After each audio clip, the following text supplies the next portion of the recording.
Hello everybody, Femian here with Bloodborne. This is the second time I've actually recorded this. I got halfway through the video and found out I wasn't even recording, but oh well. Today we are going to Yahar'gul. Easy way to get there is just let this guy kill you. Don't attack him or else he will do a little buff and you won't get taken away. Instead you'll just normal die. So yeah, little cutscene's gonna play out once you get through the dumb loading screen. My cat is really wanting a lot of attention right now. I don't know why. Oh well, I'll give him love, I guess.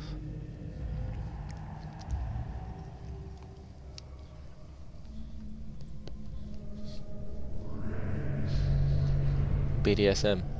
Torture chamber.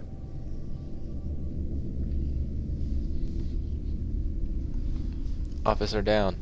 Help. Send backup.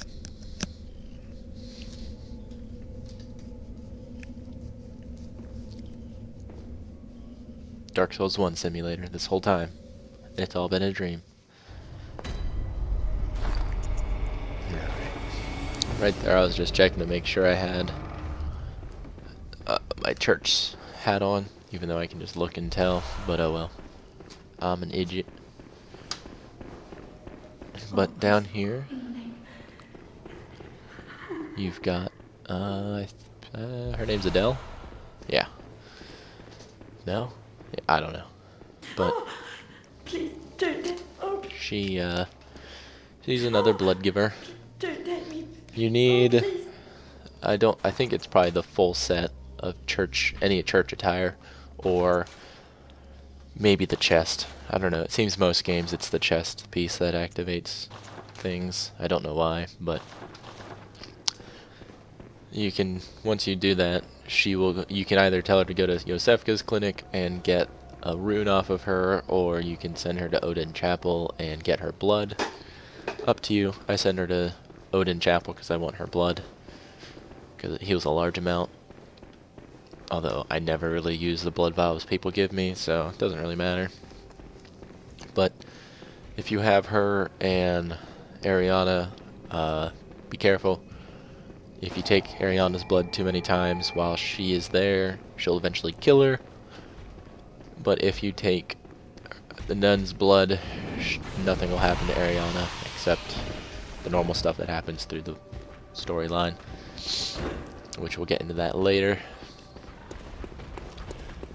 I forgot about that witch that hangs out right there. She actually startled me. But oh well. She's dead. And now it's time for the piggies. Well, not quite yet, but there are two piggies in this area. One that's patrolling and one that is trying to hide from you. The first one is where the stair is right beside the staircase we were just on. Be careful. You can hear him, but you can't see him. I don't know if it's, or maybe it's just my PlayStation or something, but if you're on the staircase, his actual, I don't know what to call that, him himself won't be there, just his noises, and that's it. I mean, he'll actually be there, but you can't see him because of the draw distance. Like, if you wait for him up here, he won't actually show up until he's pretty much in the middle of that circle right there. And it's annoying because you're just sitting there paranoid waiting for a piggy to suddenly bonk you with its nose. It's not fun. Right here's the second one. I thought he'd automatically charge, but he actually sees me around this corner, which is funny. Piggy got good vision.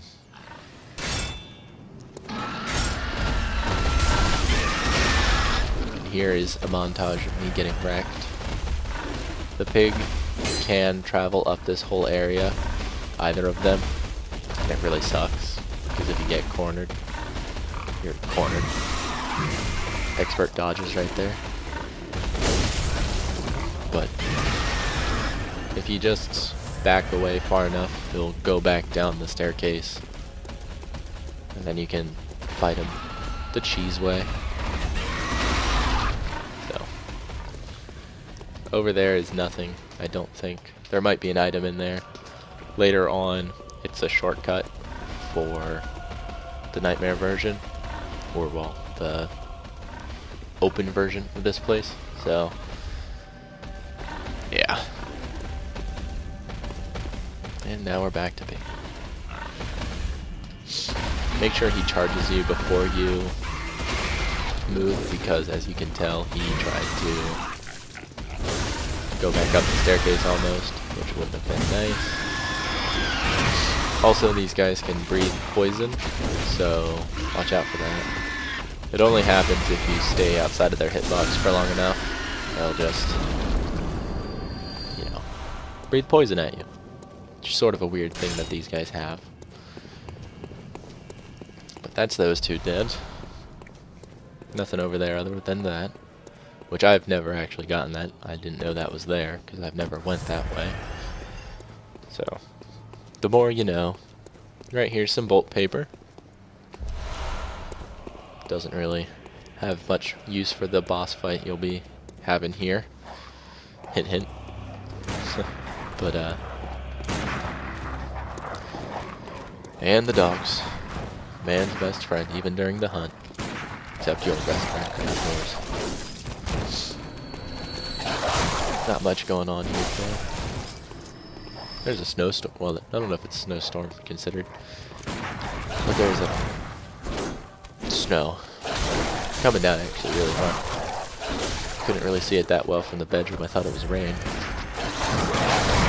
Which is possible because yesterday it was raining here. So, back off. Fight me. 1v1, no scopes, grenades only. On I don't know. I don't know. I'll think of a game where we can do that. Because I don't want to do Call of Duty or Battlefield. Ah, Far Cry. 1v1 me, no scopes, grenades only, Far Cry 4. Let's do this. Or 3. I think I still have that on the PlayStation. Now we're back to this. About to get our new weapon. Good old Tauntaurus. First we gotta deal with this big guy. Nothing new with him. Oh, forgot to mention it first, but this also is a good area to farm bloodstone twin bloodstone shards, sorry, because these big guys drop them rather often. If they drop the normal shards, they'll drop like 2 in a bundle, so that's always nice. But so what you'll do is from the the lamp, you'll kill the one that's right beside you, the one in front of you, take out the witch just to get rid of her. At the doorway, you'll turn right, you'll face 2 dogs and another big guy, which I do show on this video. And it's a pretty quick route once you get your weapon buffed. So, praise the Pale Bloods guy. There's a few items down here and an armor set, and there are only 2 dogs. Later on, this place becomes way harder. So, I recommend doing... I do believe Yahar'gul at this point is optional. So, for the sake of levels and items, I do recommend doing it now or around this time before you fight Rom, which is still a while. I'm pretty sure most people would get here before they get to Rom, but there's those few, you know, those tryhards.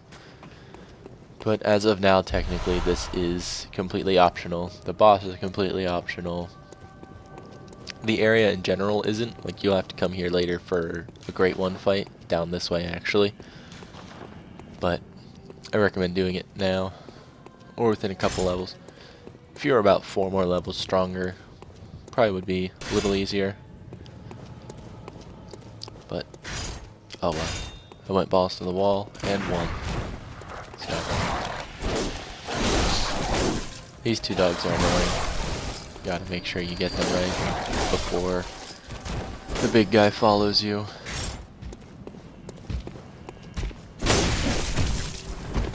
Another thing, if you're using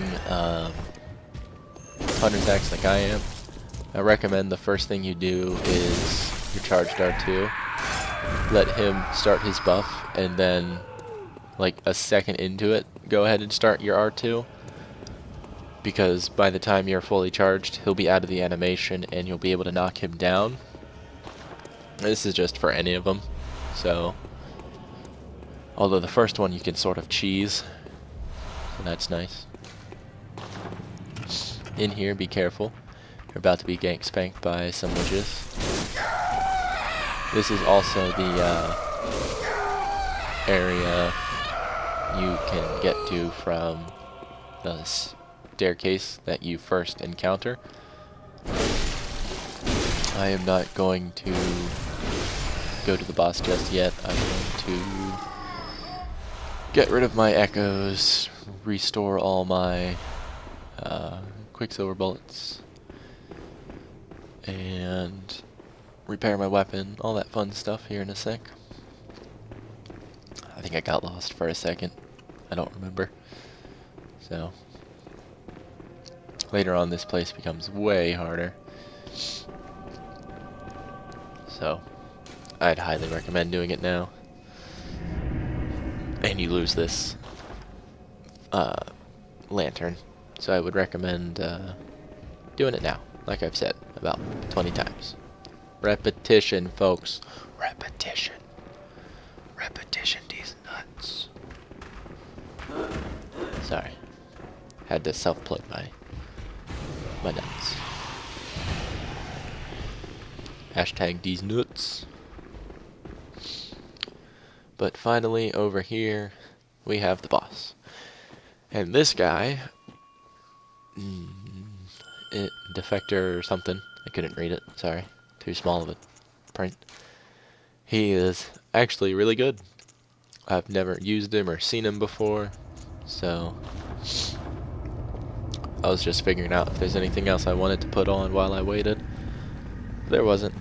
That's also a DLC weapon, the church pick. Unfortunately, I do believe it is skill.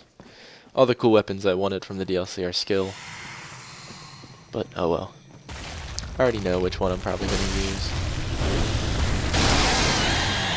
I was also positive that first hit actually struck his head. It would have done a lot of damage had it up. But this is Darkbeast Paarl. Pretty easy boss. If you see this, just back up a little bit. If you do enough damage to one limb, or if you just stagger him, he'll lose his electric buff. So, if you're gonna fight him, I recommend trying to keep to his back two legs. So, he's just a lot easier. Also, you don't have to summon someone. Also, I whiffed these like next four. But it's just easier so they can distract them, whether or not it's him or a real person. Certain bosses are just 10 times easier once they're distracted. Also, I'm taking full advantage of the beast blood pellets. I pretty much use them like crazy. So, I don't have any other real use for them, considering I'm not going to do a Beast Claws build, because it'd literally be the end of the game by the time I could get it, unless I wanted to do all the challenge dungeons. Those things are annoying.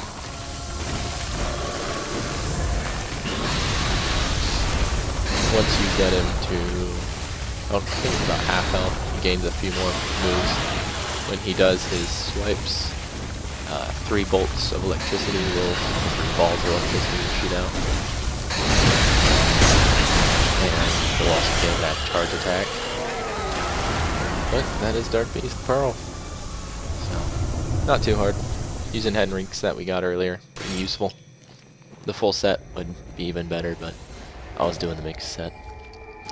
And this is the shortcut through Old Yarnum. If you do it this way, Durja will not aggro you at all. So keep that in mind. Nice little thing.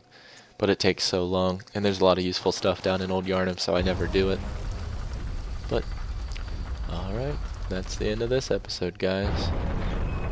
Peace out. And I uselessly used that, but oh well. Peace out, and have a good one. Peace, my homies.